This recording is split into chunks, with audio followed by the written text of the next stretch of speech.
Namaste.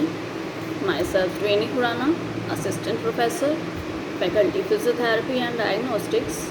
Today we are going to discuss about assessment and principles of therapeutic management of musculocutaneous nerve palsy. First, look out about the anatomy of musculocutaneous nerve. The musculocutaneous nerve is the major peripheral nerve of the upper limb.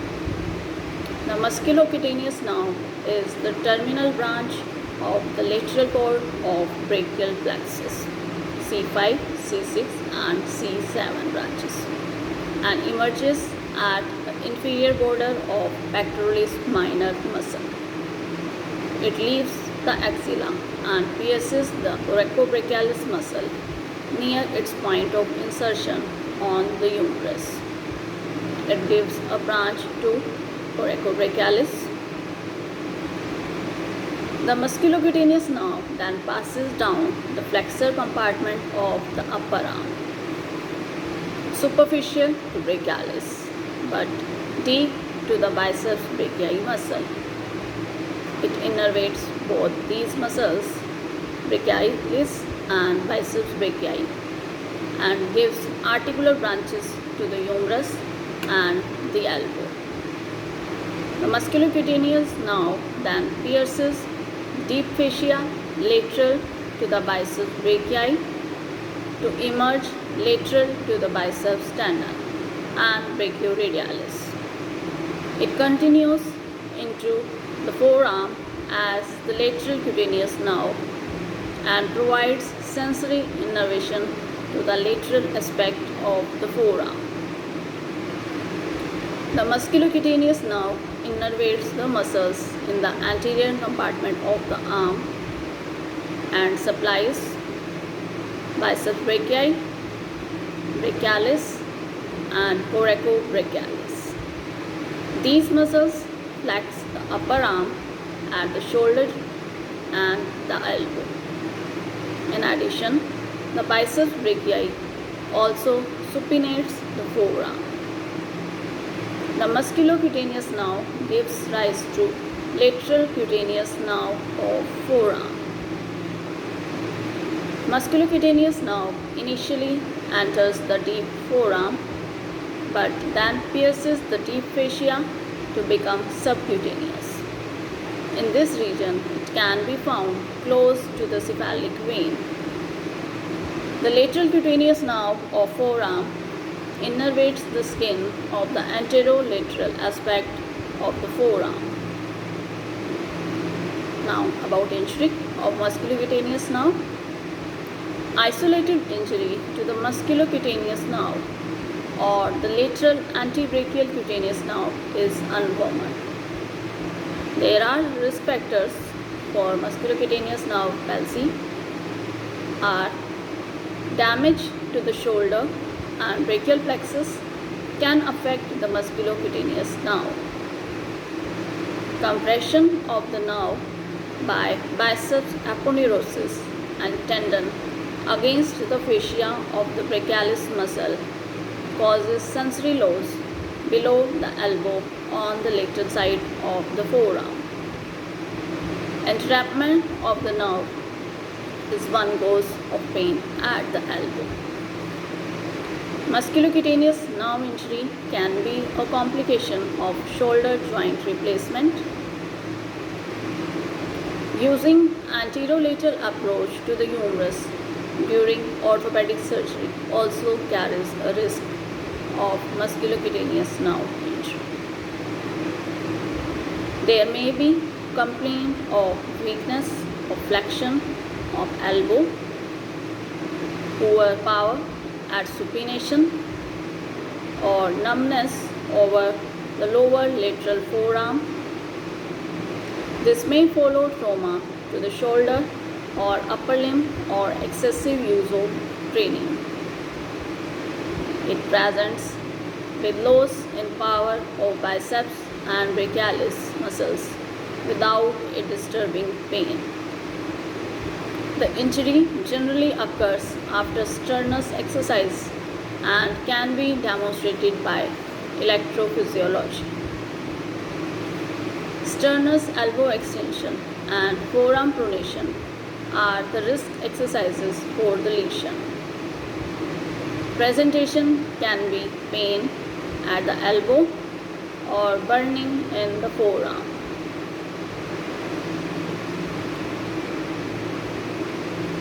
As said above, isolated injuries of musculocutaneous nerves are rare. It may become injured by brachial plexus damage, compression injury, example weightlifting, or sports involving lots of forearm flexion and supination. The biceps aponeurosis and tendon compress against the fascia of brachialis muscle, causing sensory loss below the elbow on the lateral side of the forearm. Others, dislocation of the shoulder surgery, and entrapment of the nerve at the elbow. Considerable anatomical variations present with this nerve, and this may lead to clinical implications in surgery and diagnosis. How we examine musculocutaneous nerve palsy? Check strength of biceps brachii, coracobrachialis and brachialis muscles. Check sensation on lateral forearm. See nerve entrapment. Check for differential diagnosis as C5, C6 radiculopathy and biceps brachii distal insertion tear. Now, the physiotherapy intervention includes pain management. Pain affects the quality of life and is a common consequence of nerve damage. Pain control is of paramount importance. Complete relief is rarely obtained, and 40 to 60% find means to obtain partial relief. A multidisciplinary approach is taken with most input from the pharmacologist. Anticonvulsants, tricyclic antidepressants are the most useful drugs. A physiotherapist can employ other modalities that show in various studies to be of benefit as complementary medicine for pain relief. These include aromatherapy massage. In studies has shown to help manage pain and increase quality of life. Many differing massage techniques have been employed, showing benefits for pain management and quality of life. Next, TENS. Application of TENS has been found to be of benefit in pain reduction in neurogenic pain. It was found to be of benefit if used at 100 Hz in constant mode. Next is use of low-level laser therapy. Studies have found this to be of benefit in pain relief and acceleration of healing in treatment of neurogenic pain and other neurological deficits as an adjunct therapy. Other than these, we can use relaxation techniques as well as acupuncture. A consequence of denervation is muscle atrophy and functional deficits. The healthy neuromuscular junction is critical for nervous control of muscles. TENS has been seen in numerous studies to have a positive effect on maintaining neuromuscular junction health and in prevention of muscle atrophy. A 2018 study found the use of TENS was most beneficial if delayed to 1 week post-trauma. The use of 100 Hz being most beneficial. Muscle care is of utmost importance to prevent damage to muscle units. In particular, prevent heat or cold trauma, overstretching by gravity, or incorrect lifting or transfer techniques, contractures of muscles. Techniques employed by the physiotherapist to achieve the above goals and massage, ultrasound therapy, hydrotherapy, splints, passive range of motion stretches, and correct transfer skill education. When muscle strengthening exercises can commence, it is important not to damage the healing nervous tissue.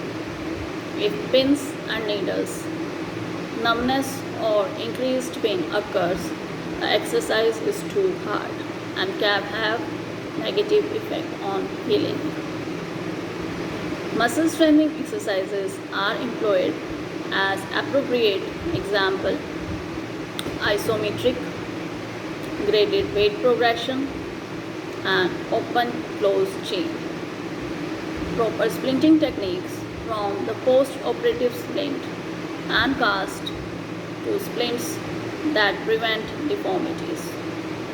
To overcome established contractures and improve function aids in the patient's recovery.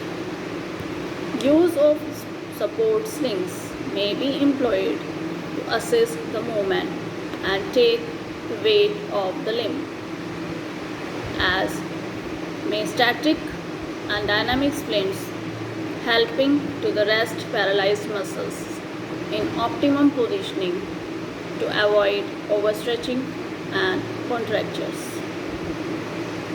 They also assist in allowing unaffected muscles to operate from correct positions. A recent study found that exercise can enhance axonal growth via a neurotrophin-dependent mechanism affecting adult dorsal root ganglion neurons. Aerobic activity should also be encouraged, aiming for 30 minutes 4 times a week for its non-health benefit. In the relearning of functional tasks, the brain is utilized to regain visuotactile and audio-tactile interactions. In the upper limb, the focus is on fine motor skill learning, and in the lower limb, balance and coordination are areas of focus. Sensory re-education aids in the recovery of sensibility. In sensory stimulation, pinching, tapping, brushing, and icing are regularly used. Proprioception deficits can be improved using exercise balls, balance pads for weight bearing activities, juggling balls for upper limbs, yoga and Tai Chi too. Otago Balance Program is good balanced program in case of balance deficits. The soft tissues of the region and adjacent regions supplied by the damaged nerve are at risk of contractures if left in shortened positions. So, regular daily massage, passive range of motion exercises are needed on a daily basis. Protective removable static splints are also useful in contracture prevention. For joints that have become stiff, ultrasound and laser are of useful therapies. The ultimate goal is not simply to reduce pain, but to achieve better quality of life. Thank you.